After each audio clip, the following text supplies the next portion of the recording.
नमस्कार, प्रणाम। मैं अमित हूं और आप सभी अराइजिंग भारतवर्ष यानी एबीएन देख रहे हैं। शिक्षक के बारे में जब आप सोचते होंगे तो आपके मन में जो छवि बनती होगी वो चौक डस्टर लेके या डंडा लेके छड़ी लेके बच्चों को समझाते हुए या उनको पढ़ाते हुए ऐसी एक छवि आपके दिमाग में बनती होगी। शिक्षक वो होता है, चाणक्य ने कहा था कि शिक्षक जो है सृजन और विनाश दोनों उसके गोद में पलते हैं। लेकिन वर्तमान समय में शिक्षक क्या राष्ट्र को सही दिशा दे पा रहे हैं? उसी परंपरा को आगे रखते हुए, अनवरत रूप से जारी रखते हुए हमारे साथ एक ऐसे शिक्षक हैं जो शिक्षा देने के अतिरिक्त वो प्रकृति को भी बचाने का प्रयास कर रहे हैं। आपने देखा होगा कोरोना के काल में ऑक्सीजन की कमी से बहुत सारे लोग मर गए हैं, लेकिन उस चीज के लिए कितने लोग काम कर रहे हैं ये देखने वाली बात है। नेता आते हैं, जाते हैं, पेड़ पौधा लगाते हैं, फोटो खिंचाते हैं, सोशल मीडिया पे डाल देते हैं, पौधा जिंदा रहता है कि मर जाता है इसकी कोई खोज खबर नहीं होती है। तो हमारे साथ हिमांशु मिश्र जी हैं, बहुत बहुत स्वागत है आपका। आप श्रीमणी इंटरमीडिएट कॉलेज मड़कड़ा में शिक्षक के रूप में कार्यरत हैं। बहुत बहुत आपका स्वागत है सर, बहुत बहुत धन्यवाद समय देने के लिए। आज का दिन ही इंटरव्यू के लिए हमने क्यों चुना, इसके पीछे सबसे प्रमुख वजह है कि आज आपका शतक पूरा हो रहा है। इसके लिए आपको ढेर सारी शुभकामनाएं। और सबसे पहला सवाल यहीं से हम लेना चाहते हैं कि आपने रविवार का ही दिन क्यों चुना और आज का दिन क्यों महत्वपूर्ण आपके लिए? देखिए, आप सभी को नमस्कार। और रविवार मैंने दिन इसलिए चुना कि मेरे साथ जो मेरी टीम है, हम लोगों ने उसको सनातन सेना नाम दिया है। अच्छा, तो सनातन सेना में ज्यादातर लोग कोई शिक्षक, कोई स्वास्थ्य विभाग से जुड़ा हुआ और सब सरकारी या प्राइवेट विभाग कहीं ना कहीं कार्यरत एंगेज है। मैंने इसलिए चुना कि मेरे संगठन में, जिसको संगठन नहीं कहेंगे, उसको सब भाई और सब सारे युवा हैं जिले के, तो ये इसको हम लोगों ने एक नाम दे दिया सनातन सेना। और नाम कैसे आया, तो हम लोगों ने यही सोचा कि जैसे रविवार को हमारा जो कार्यक्रम होगा, कहाँ हम पौधे लगाएंगे, कौन कौन हमारे साथ चलेगा, किस प्रकार के पौधे रहेंगे, तो इसको एक ऐसा हम लोगों को माध्यम चाहिए था कि उस माध्यम में हम लोग सबको जोड़ के और ये पूरी जानकारी वहीं पे रखें। तो व्हाट्सएप एक ग्रुप बना और उस ग्रुप का नाम हुआ सनातन सेना। और वहीं से हमारे संगठन का नाम ही सनातन सेना हो गया। और सनातन सेना में ज़्यादातर स्वास्थ्य विभाग से, शिक्षा विभाग से और विभिन्न विभागों से सरकारी और प्राइवेट कर्मचारी हैं और सब सोमवार से शनिवार तक अपने कार्यों में व्यस्त रहते हैं। तो इसीलिए हम लोगों ने ऐसा दिन चुना कि सब उस दिन फुर्सत में रहते हैं, अपने घर रहते हैं, अपने परिवार के साथ रहते हैं। एक मैं इस पे काउंटर लेना चाहूंगा। जी, ले लूं? बिल्कुल। रविवार का दिन ऐसा दिन होता है साथियों जिस दिन हम लोग आराम करते हैं, जहाँ हमारे बहुत सारे ऐसे काम होते हैं जो हम करते हैं, खाना खाते हैं, कपड़े धोते हैं, अलग अलग जगहों पे हम जाके घूमते हैं, एंजॉय करते हैं, फैमिली को समय देते हैं। लेकिन रविवार को आप लोगों ने चुन लिया है, बड़ी ये खतरनाक समय है। क्यों? जी बिल्कुल, खतरनाक समय है मेरे लिए खुद है कि सोमवार से शनिवार तक मेरे पास परिवार के लिए और अपने दोस्तों के लिए समय कम होता है। मैं सुबह से शाम तक अपने विद्यालय में रहता हूँ, वहाँ से आने के बाद और जो घर के कुछ ज़रूरी काम है वो सब देखना और भी अपनी जो ज़रूरतें हैं वो उस थोड़े समय में पूरा करना। और रविवार ही मेरे लिए भी खाली समय रहता है कि मैं रविवार को कुछ कर लूँ, कहीं घूम लूँ, अपने घर वालों के साथ समय बिता लूँ।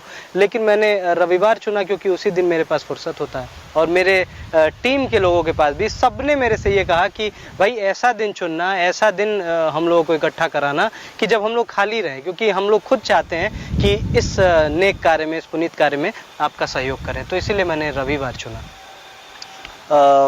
काम तो आपने बहुत कठिन है जी, इस काम को चुना है। प्रतिदिन आपने 5-5 रविवार का, प्रत्येक रविवार को 5-5 पौधे आप लगा रहे हैं। 5-5 पौधे लग रहे हैं, 10 पौधे, मतलब ऐसी कोई सीमा निश्चित नहीं है कि इतने ही पौधे लगने हैं। अब जैसे कम से कम 5 से आपने कम से कम 5 पौधे और आज 100 पौधे लग रहे हैं। आज 100 पौधे। तो इसमें जब कारवां बढ़ता जाएगा, लोग जुड़ते जाएंगे तो इसकी संख्या बढ़ाई जा सकती है। जी, बड़ा कठिन काम है, अलग अलग विभागों से लोगों को इसमें जोड़ना और रविवार के दिन इकट्ठा करना। तो आज के दिन की जो विशेषता, ये विशेष दिन है आज, 100वां दिन पूरा हो रहा है, शतक पूरा हो रहा है। तो आज के लिए क्या क्या तैयारियां आपने की थी और किन लोगों ने आपका सहयोग किया इसमें? क्योंकि मैंने देखा कि ये अभी तैयारी के बारे में अगर हम बताएं तो तैयारी बहुत ज्यादा हो नहीं पाई क्योंकि समय कम मिला। तो हम लोग ये सोचे थे कि शतक सप्ताह है और हम लोग अगर मेरा तो शुरू से टारगेट था कि शतक सप्ताह पे हम लोग 100 पौधे लगाएंगे, लेकिन बीच में समय न मिलने के कारण मैंने ये सोचा कि 11 या 21 पौधे लगाए जाएंगे। जब मैं जीआईसी प्रांगण में आया तो मैं जीआईसी प्रधानाचार्य श्री पीके शर्मा जी से मिला, पीके शर्मा से अपनी बातें बताई, तो पीके शर्मा जी ने कहा कि देखिए हिमांशु जी, 11-21 पौधे ये तो आप कभी भी लगाते हैं, लेकिन इस आप ये मुंह मीठा कर लीजिए, अभी हम लोग इस इंटरव्यू में। हाँ, तो शतक सप्ताह पे शर्मा जी ने कहा कि इस पे कम से कम 100 पौधे आप लगाएं, 100 पौधे लगे। तो इसके लिए तैयारी में बहुत सबने मेरा सहयोग किया, और फिर हमारा अगला लक्ष्य था कि किसको हम बुलाएंगे, किससे इसकी शुरुआत कराएंगे। तो इस पुनीत कार्य को शुरू करने के लिए अगर कोई सबसे उचित है तो हम लोगों ने सोचा कि जिले के जो पूज्य संत हैं उनको बुलाया जाए। बारीपुर मंदिर के महंत श्री गोपाल दास जी महाराज, दीर्घेश्वर नाथ मंदिर, जहाँ से और दीर्घेश्वर नाथ मंदिर के बारे में मैं अभी बताऊंगा इसके बाद। दीर्घेश्वर नाथ मंदिर के महंत पूज्य जगन्नाथ दास जी महाराज, और दीर्घेश्वर नाथ मंदिर से ही हमारे इस हर रविवार पौधारोपण की शुरुआत हुई थी। तो क्या बात है। 14 मार्च 2021 को हमारा पहला पौधा दीर्घेश्वर नाथ मंदिर प्रांगण में लगा, और वहीं से इस कार्यक्रम की शुरुआत हुई। और इसमें तैयारी में विभिन्न लोग सहयोगी रहे, जिसमें छोटा भाई है विशाल, आदर्श हैं। वही मैं टीम के ही बारे में जानने का जी अगला सवाल इसी पे लेने वाला था जी। जैसे इस कार्यक्रम की शुरुआत मेरे साथ 2 लोग और थे जो मेरे साथ पहले दिन से, पहले रविवार से लगे रहे। पुनीत श्रीवास्तव जिनका नाम है, जिनका नाम शैलेंद्र सिंह है। आप दोनों लोग भी पेशे से शिक्षक हैं, और हम 3 ही हमेशा साथ में दीर्घेश्वर नाथ मंदिर जाया करते थे। तो हमारे दिमाग में आया कि मंदिर के लिए कुछ करते हैं, तो पहला रविवार हम लोगों ने वहाँ पौधे लगा के किया, और उसके बाद फिर ये हर रविवार का कारवां बढ़ता गया, और आज हम ये शतक सप्ताह मना रहे हैं जिसमें 100 पौधे लगाए जा रहे हैं। आपसे लोग जुड़ना चाहते हैं तो कैसे जुड़ेंगे, क्या कांटेक्ट वगैरह क्या है, या फिर कि वो अपने जगह पे, जैसे मान लीजिए बहुत लोग आपसे आके मिल नहीं सकते जी, तो दूर हैं आपसे, अलग अलग जिलों में हैं, वो कैसे आपकी टीम से जुड़ सकते हैं? अब कुछ दिन में मेरा लक्ष्य ये है कि अगर जो दूसरे जिले से, दूसरे प्रदेश से लोग जुड़ते हैं, तो मैं ये नहीं चाहता हूँ कि सब मेरे साथ ही आके पौधे लगाएं। वो अपने घर के पास, अपने जिले में, अपने शहर में, अपने गांव में जो मंदिर हैं, जो धार्मिक या सामाजिक स्थल हैं, वहाँ वो रविवार को जाके पौधे लगाएं। मैं ये नहीं चाहता कि मेरे साथ 200 लोगों की सेना चले। मैं ये चाहता हूँ वो 200 लोग 200 अलग अलग जगहों पे लगाएं। ऐसे हम एक जगह 200 पौधे लगाएंगे और ऐसे 200 अलग अलग जगहों पे पौधे लगेंगे, तो दोनों में बहुत अंतर हो जाएगा। और मैं लोगों को जुड़ने के लिए हम लोगों का सोशल मीडिया प्लेटफॉर्म है जिसमें हर रविवार हम देखते रहते हैं इसको, हम लोग पोस्ट और करते रहते हैं, लोग जुड़े हुए हैं।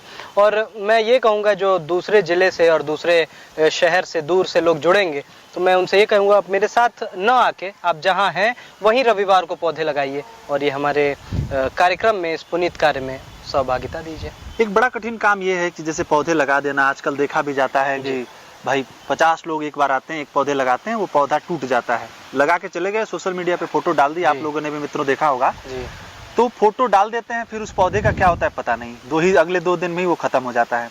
तो आप लोग भी पौधे लगाते हैं, तो कुछ इसकी रूपरेखा आप लोगों के पास है, रणनीति है कि कैसे इसकी सुरक्षा होगी? ये आपका सबसे अच्छा प्रश्न है, क्योंकि मैं इसी बारे में बोलना चाहता था। देखिए, पौधे लगाना बहुत आसान है। आप गए नर्सरी पे, आप 200 पौधे लाए, 200 गड्ढे किए, 200 पौधों को उसमें डाल दिए आप अपने घर, और आप उससे फेम ले लिए, सोशल मीडिया पे आपने फोटोज डाल दी, आप फोटो डाल के और अपना ये काम कर लिए।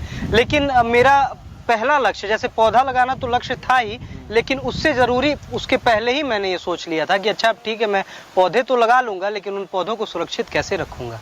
तो जहाँ भी शुरुआत दीर्घेश्वर नाथ मंदिर से हुई, तो वहाँ पे जो मंदिर प्रांगण में जो मंदिर के माली थे, मैंने पहले उनसे संपर्क किया कि अच्छा ये बताइए, अगर मैं यहाँ पौधे लगा लेता हूँ, अगर मैं यहाँ पौधे लगाऊंगा तो इसमें आपका क्या योगदान होगा, आप पौधों को सुरक्षित रख पाएंगे? तो उन्होंने कहा कि बाबू, आप जैसे वो कम पढ़े लिखे लोग हैं, लेकिन पर्यावरण से, प्रकृति से जुड़े हुए लोग। तो उन्होंने कहा कि बाबू तू बस पौधा लगावा, वो कि हम सुरक्षित रखो। बहुत अच्छा लगा मुझे, बहुत अच्छा लगा। तो उसके बाद से मैं हर रविवार पौधे लगाता गया, और वो माली वहाँ पे दीर्घेश्वर नाथ मंदिर से ही शुरुआत हुई थी। तो वो माली जब हम लोग जाते थे उसके पहले ही हम लोग देखेंगे कि वहाँ पर्याप्त मात्रा में जैविक खाद और जल की पूरी व्यवस्था वो किए रहते थे। और वहीं नहीं, और जहाँ भी मैंने पौधे लगाए और हमारे टीम ने पौधे लगाए, दीर्घेश्वर नाथ मंदिर हो गया, देवराहा बाबा की पूज्य भूमि हो गई, बारीपुर मंदिर हो गया, भांगड़ा भवानी का मंदिर हो गया, ऐसे विभिन्न मंदिरों पे विभिन्न धार्मिक सामाजिक हमने पौधे लगाए। और उसको सुरक्षित रखने के लिए, जैसे ऐसे भी अगर मानिए अपने मेरे पूरे संगठन में जो मेरी पूरी टीम में जो लोग हैं, ज़रूरी नहीं कि मैं ही, जितने भी लोग जुड़े हुए हैं, तो कभी किसी का फ़ोन आता है कि भाई मैं मंदिर पे पहुंचा हुआ हूं और मैं पूरे सारे पौधों को देख रहा हूं, सारे पौधे एकदम सुरक्षित हैं, तो हम लोग वो सुनिश्चित करते हैं कि जो पौधे लगे वो सुरक्षित रहें। मतलब आपकी टीम से जो लोग जुड़े हैं वो केवल इनके गांव से नहीं है, इनके क्षेत्र विभिन्न जगह से हैं, देवरिया जिले के अलग अलग जगहों से। अब आज ही जो लोग पौधे लगाने आए हैं, तो मुझे सबके गाँव, मुझे सबके घर पता है, लगभग 25-30 अलग अलग गांव, अलग अलग शहरों से लोग आए हैं आज जुड़ने के लिए हमसे। एक और सवाल लेना चाहेंगे, थोड़ा सा चुटीला सवाल है। मान लीजिए कि रविवार को इस समय आपको समय मिल जा रहा है, अब अविवाहित हैं आप, तो विवाह हो जाएगा, जल्दी होने ही वाला है, तो विवाह के बाद क्या स्थिति होगी? क्या इस तरीके से आप खुलेआम घूम पाएंगे, ऐसे समाज सेवा कर पाएंगे? लोग कहते हैं कि शादी के बाद तो आप बदल गए हैं तो आपके साथ भी कुछ ऐसा? नहीं, ये मैं इसलिए इसका जवाब दे पाऊंगा क्योंकि मेरे टीम में, मेरे संगठन में मुझे लगता है कि मेरे से छोटे 2 ही 4 लोग होंगे, सब मेरे से बड़े लोग हैं और सब शादीशुदा हैं, और सब जो शादीशुदा लोग हैं वो मेरे से पहले मौके पे पहुंच जाते हैं। यहाँ पे तो कुछ टीम के लोग हैं, दिखाते रहिए। कुछ टीम के लोग हैं, इधर प्रवीण पांडे बॉबी भैया हैं, अभिनंदन भाई हैं, पुनीत भैया हैं, शैलेंद्र भाई हैं, शैलेंद्र भैया हैं, ये छोटा भाई विशाल है, अमित भाई हैं, सब लोग, इसमें ज्यादातर लोग ऐसे हैं जो शादीशुदा हैं, तो इसीलिए इसका जवाब तो मैं आसानी से दे लूंगा। पर्याप्त अनुभव है। पर्याप्त, जैसे मैं इसलिए ये कह रहा हूँ क्योंकि ये सारे लोग जो हैं ये मौके पे पहुंच के हमको फोन करते हैं कि अरे यार जल्दी आओ, तुम लेट कर रहे हो, तो इसीलिए इसका जवाब तो मैं आसानी से दे लूंगा कि मेरे टीम में ही ऐसे लोग हैं कि जो मुझे समय से आने के लिए बाध्य कर देंगे कि भाई मैं भी तो शादीशुदा हूँ, मैं आ जा रहा हूँ तो तुम क्यों नहीं आ रहे हो। तो ये एक अंतिम आपसे कठोर सवाल लूंगा। जैसे बहुत सारी टीमें बनी, बहुत सारे सामाजिक कार्यों के लिए और काम हुए भी, लेकिन एक जैसे सेचुरेशन पॉइंट नहीं कहूंगा, लेकिन एक हाइट पर जाने के बाद, पीक पॉइंट पर जाने के बाद ऐसा होता है कि टीम के जो लोग हैं उन्हें मनमुटाव होने लगता है। क्या बात है, बहुत अच्छा। तो ये सब चीजें आप कैसे मेंटेन करेंगे या कर रहे हैं, क्योंकि आप लोग भी काफी हाइट पर आ गए हैं अब, तो कैसे मेंटेन करेंगे आप? 100 सप्ताह अपने में बड़ी बात है कि 100 सप्ताह हम लोग लगातार, और ये मैं दावे के साथ कह सकता हूँ, ये आप जो कह रहे हैं कि आप कैसे मेंटेन करेंगे, तो 100 सप्ताह मेंटेन करना ये खुद में बड़ी बात है। और जो मेरे से पहले रविवार जो लोग मेरे साथ थे, आज वो 100वें रविवार पे भी हैं, और ये 1000वें रविवार पे भी मेरे साथ रहेंगे, मैं ये दावा के साथ कहता हूँ। तो ये जो मेरा संगठन है, मैं संगठन नहीं कहूँगा, ये सब परिवार के परिवार, तो परिवार बिखरेगा नहीं, परिवार जुड़ेगा और लोगों को जोड़ेगा, और ये कार्य हम निरंतर करते रहेंगे। चलिए, बहुत बहुत धन्यवाद आपको, बहुत बहुत ढेर सारी शुभकामनाएं आगे के लिए। देखिए, परिवार को बनाए रखना, परिवार ही प्राइमरी होनी चाहिए और परिवार ही सब कुछ है, मूल है। कुछ भी आप काम करना चाहें, चाहे करियर हो चाहे कुछ भी। ये जो वृक्षारोपण का कार्यक्रम है, अब तो मैं भी इस परिवार का हिस्सा हूं, तो राइजिंग भारतवर्ष के जितने भी दर्शक हैं वो सभी इस मुहिम से जुड़ सकते हैं, इस परिवार का हिस्सा बन सकते हैं। सबका स्वागत। ऐसा नहीं कि आप यहाँ पे आकर ही करेंगे, आप जहाँ हैं, जैसे हैं, वहां पर प्रकृति की सुरक्षा करिए, संवर्धन करिए, वृक्षारोपण करिए और पूरे विश्व को पर्यावरण के जो प्रदूषण है उससे मुक्त कराइए। वीडियो अगर आपको अच्छा लगा हो और भी लोगों तक पहुंचाएं, क्योंकि एक छोटा सा वीडियो बड़ी सी क्रांति ला सकता है, परिवर्तन ला सकता है। बहुत बहुत धन्यवाद।